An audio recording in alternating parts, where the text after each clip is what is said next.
Hampir 3 tahun, Dr. Hilman bertugas menjadi salah satu tenaga kesehatan di RSDC Wisma Atlet Kemayoran, Jakarta.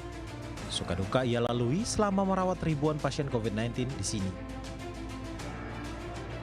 Berbagai tantangan pun dihadapi, mulai dari melihat banyaknya pasien dan rekan kerjanya yang meninggal dunia akibat virus COVID-19, hingga bagaimana menahan untuk tidak buang air di tengah bertugas saat memakai baju pelindung atau APD. Suatu tantangan juga bagaimana saya bisa bertahan, itu paling momen sih. Jadi benar-benar kalau bisa dibayangin juga ini bagaimana menahan BAK, menahan BAB selama 8 jam. Kita pakai Pampers itu juga sampai lupa saya, itu juga penting. Itu sampai lupa karena dulu di Delta itu kita lebih takut akan melihat teman kita sendiri juga beberapa meninggal, sampai lupa bahwa kita sudah nggak BAK, BAB lebih dari 8 jam gitu.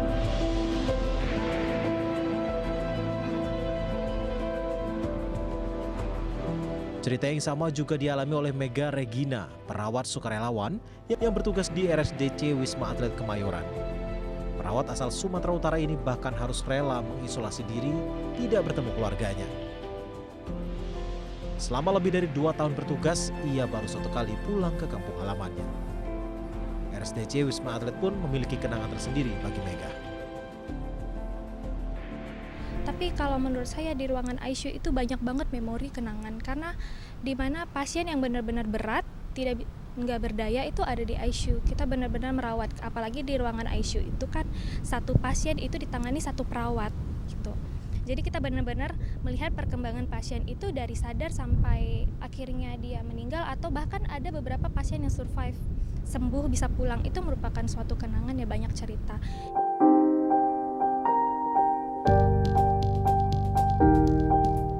Kini RSDC Wisma Atlet hanya merawat 1 pasien. Hal ini merupakan pertanda baik setelah Indonesia yang hampir 3 tahun berjuang menghadapi pandemi COVID-19.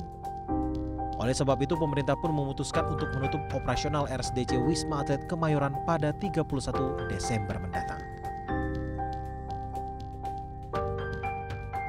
Penutupan akan dilakukan secara bertahap. Meski ditutup, pemerintah tetap menyediakan 1 tower khusus apabila angka positif COVID-19 kembali melonjak. Dari Jakarta, Tim Liputan RT.